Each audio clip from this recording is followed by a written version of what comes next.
अलबेले किस्सों की दास्तां के सिलसिले शुरू हुए, बनके कहानियां कहानियां।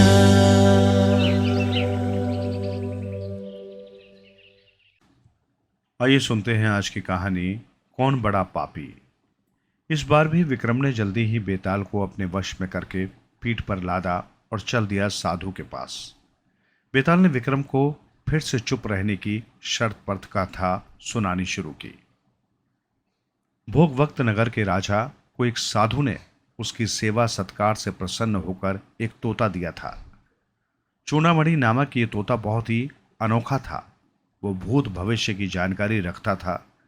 राजा ने इस तोते के लिए स्वर्ण पिंजरा बनवा रखा था। राजा को अपने इस असाधारण खूबियों वाले तोते से बेहद प्रेम था। वो अधिकांश खाली समय में तोते से ही बातें किया करता था। एक दिन राजा ने अपने तोते से पूछा, चूड़ामणि बताओ, मेरा विवाह किस सुंदर कन्या से होगा? मगध के राजा मगधेश्वर की पुत्री चंद्रावती से ही आपका विवाह होगा। चूड़ामणि ने उत्तर दिया। राजा को बात पसंद आ गई। उसने राज ज्योतिषी को बुलवाया और उसे अपनी जन्म पत्रिका दिखाई। उन्होंने भी चंद्रावती का ही नाम सुझाया। तब राजा ने राजपुरोहित के हाथों मगध नरेश मगधेश्वर के पास उसकी पुत्री से अपने विवाह का प्रस्ताव भिजवाया। उधर मगध नरेश की पुत्री चंद्रावती ने भी मंजरी नामक एक अद्भुत मैना पाल रखी थी। उस मैना को भी भूत भविष्य की जानकारी रहती थी। चंद्रावती ने भी एक दिन अपनी मैना से अपने होने वाले पति के बारे में पूछा। मैना ने उसे बताया कि भोगवक्ता नगर का राजा ही उसका पति बनेगा। राजकुमारी और मैना के इस वार्तालाप को मगधेश्वर ने संयोगवश सुन लिया था। अब उसे वाकई अपनी पुत्री के विवाह की चिंता सताने लगी। उसने तय किया कि जब उसकी पुत्री का विवाह भोगवक्ता नगर के राजा से ही होना है तो उसे अपनी कन्या के विवाह का प्रस्ताव भेज देना चाहिए।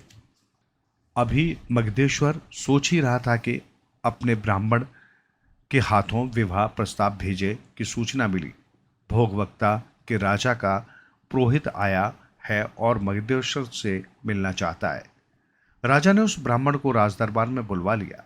आओ ब्राह्मण, हमारे राज्य में आपका स्वागत है। कहो किस प्रयोजन से यहाँ आना हुआ? राजा ने कहा, महाराज, मैं भोगवक्ता नरेश के साथ आपकी पुत्री चंद्रावती के विवाह का प्रस्ताव लेकर आया हूँ। कृपया इसे स्वीकार करें। ब्राह्मण ने उत्तर दिया। मगधेश्वर ने विवाह प्रस्ताव स्वीकार कर लिया और पुरोहित को खूब दान दक्षिणा दी। साथ ही उन्होंने अपने ब्राह्मण को भी भोगवक्ता के पुरोहित के साथ स्वीकृति प्रस्ताव लेकर भेज दिया। कुछ समय बाद चंद्रावती भोगवक्ता राज्य की महारानी बन गई। चंद्रावती अपनी प्यारी मैना को भी साथ लाई थी। भोगवक्ता नरेश को जब ये पता चला कि चंद्रावती के पास एक अद्भुत मैना है, तब उसने उससे कहा, प्रिय, हमारा विवाह तो हो ही चुका है, क्यों ना अब मैना मंजरी का विवाह तोते चूड़ामणि के साथ कर दिया जाए? महाराज, इसमें मुझे क्या आपत्ति हो सकती है? दोनों को एक ही पिंजरे में रख देंगे, रानी ने कहा। रानी की स्वीकृति के बाद राजा ने एक नया बड़ा स्वर्ण पिंजरा बनवाया और तोता मैना को उसी में बंद कर दिया गया। तोता अत्यंत प्रसन्न था कि उसे नए घर के साथ साथ एक नया जीवन साथी मिल गया है, किंतु मंजरी अब उदास रहने लगी। तोता जब भी उसके पास आने लगता वो दूर हट जाती। अंततः जब तोते से रहा न गया तो उसने कहा, क्या बात है मंजरी, तुम मुझसे दूर दूर क्यों रहती हो? अब मैं तुम्हारा पति हूं, इस तरह मुझे मत सताओ। पर मैं तुम्हें अपना पति नहीं मानती और वैसे भी हमारा विवाह जबरदस्ती किया गया है। मैना ने कहा, किंतु अब तो तुम मेरी पत्नी बन ही गई हो, फिर ये नाराजगी कैसी? तोते ने कहा, जो भी हो, मैं तुम्हें अपना पति नहीं मानती। मुझे पति शब्द ही पसंद नहीं है। पति बेहद मक्कार और झूठे होते हैं। मैना ने उत्तर दिया। सभी पति ऐसे नहीं होते मंजरी, मुझे अपनाकर तो देखो, तुम्हें निराशा नहीं होगी। तोते ने मैना को मनाने की कोशिश की। नहीं, मैं नहीं मानती। मैंने अपनी आंखों से पति की ऐसी मक्कारी देखी है जिसके कारण पत्नी की मृत्यु हो गई। मैं तुम्हें विश्वास दिलाने के लिए उस मक्कार, झूठे और कृत्यघन पति की कहानी सुनाती हूँ। तोते ने सहमति प्रकट की। मैना ने कहानी सुनानी शुरू की। इलाहापुर नगर में महाधन नामक एक सेठ रहता था। उसका एक पुत्र था जिसका नाम था चंद्रपाल। सेठ ने उसे विद्या अध्ययन के लिए विद्यालय में भर्ती कराया था, किंतु उसका मन पढ़ाई में नहीं लगता था। सारा दिन खेलना कूदना व्यर्थ समय बिताना उसे भाता था। जैसे जैसे उसकी उम्र बढ़ती गई वो और अधिक बिगड़ता चला गया। जवान होते होते चंद्रभान मदिरापान जुआ खेलना वेश्याओं की संगत आदि भी करने लगा था। उसके पिता ने उसे समझाने का बहुत प्रयत्न किया, किंतु उसने तो मानो न सुधरने की कसम खा रखी थी। पिता परिश्रम करके धन एकत्रित करता और पुत्र उसे लुटाता। सेठ अपने पुत्र के इन दुर्व्यसनों से अत्यधिक दुखी था। ऐसे ही चिंताग्रस्त रहते एक दिन उसकी मृत्यु हो गई। पिता की मृत्यु के बाद तो उसका पुत्र और अधिक स्वच्छंद हो गया। वो दोनों हाथों से धन लुटाने लगा। बिना परिश्रम किए संचित धन कब तक उसका साथ देता। एक दिन ऐसा आया जब चंद्रपाल एकदम कंगाल हो गया। ऐसी स्थिति में किसी ने उसका साथ नहीं दिया। जिन पर वो धन लौटाता था वो भी उससे किनारा कर गए। जब किसी ने चंद्रपाल की सहायता नहीं की तो उसने अपना नगर छोड़ देने का विचार किया और सोचा किसी दूसरे नगर में जाकर किसी धनी व्यक्ति को मूर्ख बनाकर धन ऐंठा जाए। ये सोच वो अपने नगर से बहुत दूर चंद्रपुर नगर में जा पहुंचा। वहां जाकर उसे पता चला कि इस नगर का सबसे धनी व्यापारी हेमगुप्त है। हेमगुप्त के पास पहुंच गया चंद्रपाल और उसे बताया कि वो इलाहापुर नगर के व्यापारी महाधन का पुत्र है। हेमगुप्त ने महाधन का नाम तो सुन रखा था, किंतु चंद्रपाल के दुर्व्यसनों से अनभिज्ञ था। चंद्रपाल ने हेमगुप्त को एक झूठी कहानी सुनाई कि जिस जहाज से वो व्यापार करके वापस आ रहा था वो डूब गया और इस वजह से वो बर्बाद हो गया।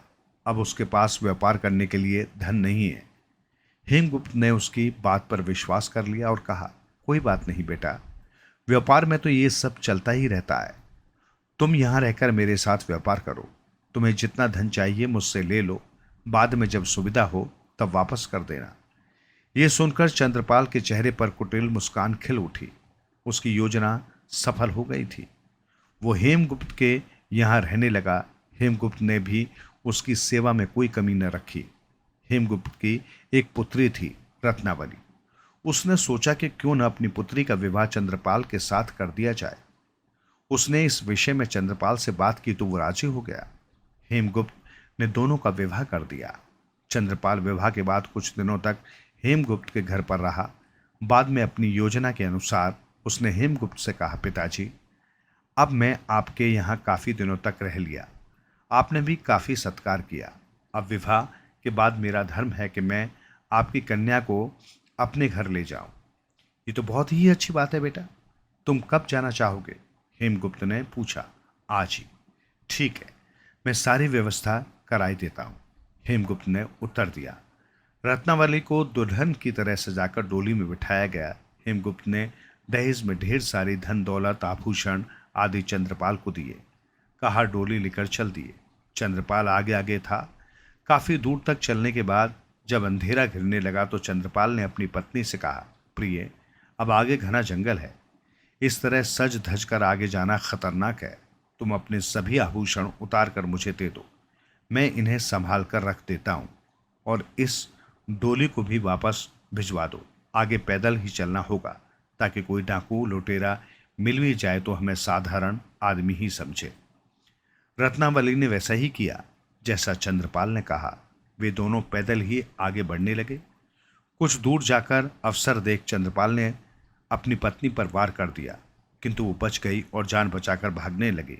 पर कुछ दूर जाकर वो एक कुएं में गिर गई। अपनी पत्नी को कुएं में गिरता देख चंद्रपाल प्रसन्न हो गया। उसने अपनी पत्नी को मृत समझ लिया और धन दौलत आभूषण आदि लेकर भाग गया। कुछ देर बाद जब रत्नावली को होश आया तो वो कराहने लगी। उसकी आवाज सुन कुछ राहगीरों ने उसे कुएं से निकाला और उसके बारे में पूछा तो रत्नावली ने उत्तर दिया, मैं अपने पति के साथ अपने ससुराल जा रही थी कि कुछ लुटेरे आ गए। वे मेरे पति को धन समेत ले गए। और मुझे कुएं में फेंक दिया। रत्नावली सत्य को छुपा गई। राहगीरों ने रत्नावली से पता ठिकाना पूछकर उसे उसके पिता के घर पहुंचा दिया। अपने पिता को भी रत्नावली ने वही कहानी सुनाई जो उसने राहगीरों को सुनाई थी। उसके पिता इसे भाग्य का लेख मानकर चुप हो गए।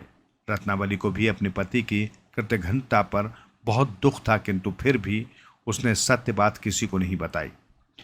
उधर चंद्रपाल उस धन से विलासिता का जीवन व्यतीत करने लगा, किंतु कर्महीन व्यक्ति के पास धन कहाँ ठहरता है।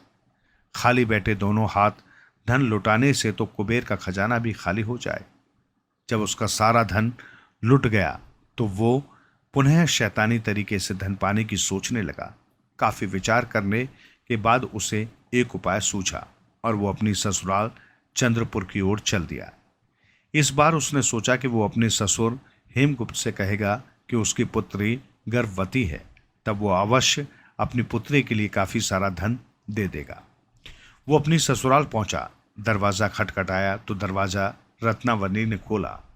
अपनी पत्नी को सामने देखकर चंद्रपाल चौंक पड़ा।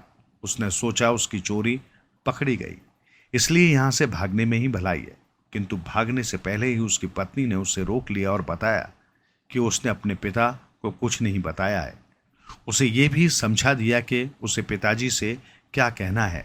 रत्नावली ने सोचा कि शायद ऐसा करने से वो सही राह पर आ जाए। हेमगुप्त को जब पता चला कि उसका दामाद सकुशल लौट आया है तो उसने उसका खूब सत्कार किया, पर चंद्रपाल के मन में तो कुछ और ही था। उसने देखा कि हेमगुप्त और रत्नावली के लिए खूब सारे आभूषण बनवा दिए गए हैं।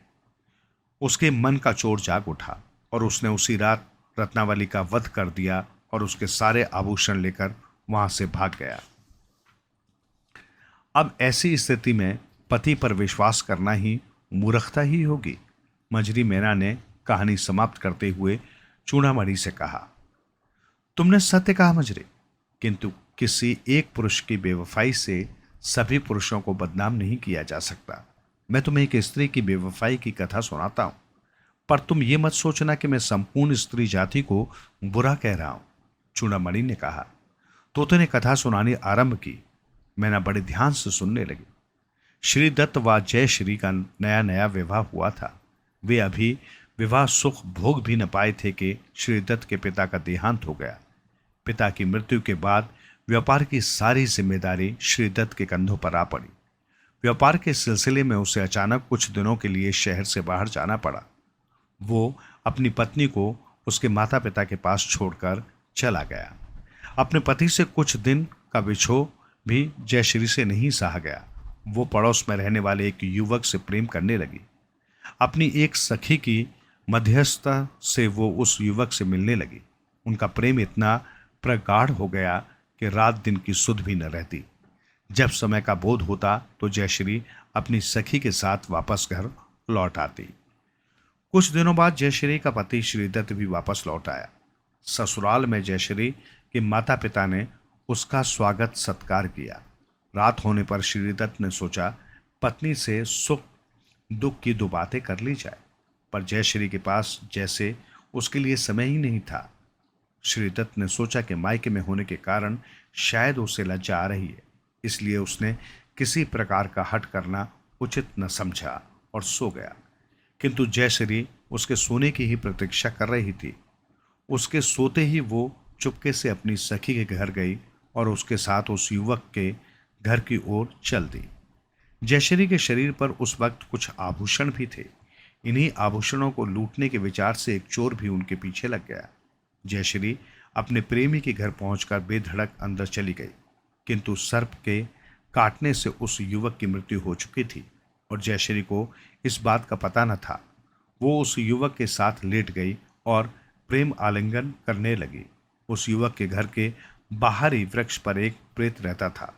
उसने जब जयश्री को इस अवस्था में देखा तो सोचा कि वो युवक तो अब इस युवती को भोग नहीं सकता, अतः क्यों न वही भोग ले। और उस प्रेत ने मृत युवक के शरीर में प्रवेश कर जयश्री के साथ आनंद विहार किया। जाने से पहले प्रेत ने सोचा क्यों न इस युवती को अपने पति से बेवफाई करने का दंड दिया जाए। ये सोचकर प्रेत ने उसकी नाक काट डाली और वापस अपने वृक्ष पर आ गया। नाक कटते ही जयश्री पीड़ा से चीख उठी और दौड़कर बाहर अपनी सखी के पास आ गई। इस तरह चीखना चिल्लाना ठीक नहीं है।